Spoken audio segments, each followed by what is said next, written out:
nandito po tayo sa bundok. Ang nakikita po ninyong mga cockerels ay first batch ng ating kaibigan. October 9 na napisa, 2 months and 11 days po sila ngayon. Sa ganitong edad po, abangan po natin ang sakit na tumatama sa kanila. Karaniwan po ay fowl cholera. Ang unang titingnan po ninyo, kung minsan may patay na manok, yan po could be the first sign of the disease. Pangalawa po, titingnan ang mga dumi. Kung meron pong sabog na dumi at kung hindi po sila nagtunaw, or ang kanila pong earlobes or labit ay lumaki po or tumaba. Yan po mga palatandaan na kailangan nyo pong magbigay ng nararapat na gamot. So ito po ang ating mga sisiw. Masisigla po sila, gumagala. Nandito po sila sa pangpang. Nasa gilid po sila ng bangin. So kung kayo po ay nagmamanok, kailangan po ang observation. So sa pagmamanok po, unang-una, sense of sight. Ano po ang ating nakikita? Yan po, masisigla ang ating mga sisiw. Apparently healthy, masisigla.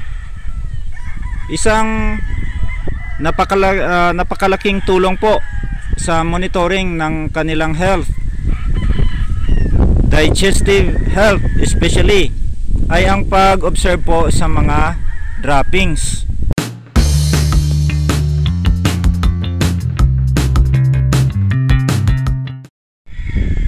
So yan po, majority po ng dumi nila ay buo, formado, may kunting puti po. Yan pong puti ng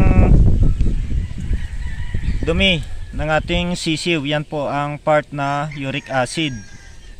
Dahil hindi po naiihi ang ating mga manok, yung ihi po nila sumasama sa kanilang dumi.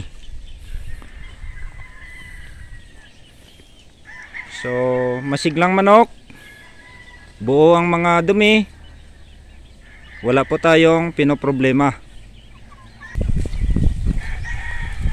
So nandyan po ang ating mga cockerels sa gilid ng bangin.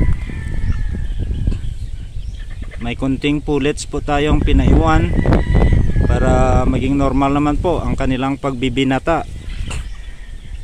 So ito po ang early training na pinoprovide ng bundok sa ating mga manok.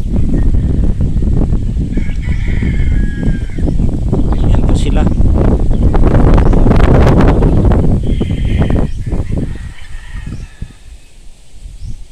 Yan. Steep slope ay nagbibigay po ng dagdag na ehersisyo sa ating mga alagang manok. Pagkahig po at yung pag-akyat nila dito sa taas para bumalik sa kubo at kumain po. So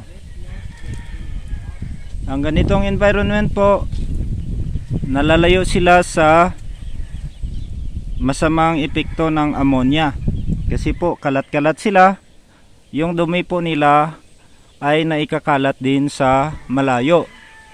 So yung hangin po na kanilang malalanghap ay mostly fresh and rich in oxygen. Kung hindi po natin pinapagala ang ating mga manok, maiipon po ang kanilang dumi sa kubo. At ang dumi po ay maglalabas ng ammonia na siyang sisira po sa ating mga sisiw. Ma-irritate po ang kanilang mga mata, ma-irritate po ang kanilang respiratory tract. Magtataka po tayo, hindi naman po naulanan yung ating mga manok, subalit sila po ay may problema sa sipon. So ito po ang kagandahan ng pagpapagala or full ranging ng ating mga cockerels.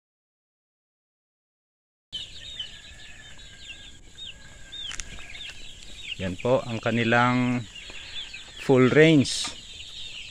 May kunting patag, may kunting bangin.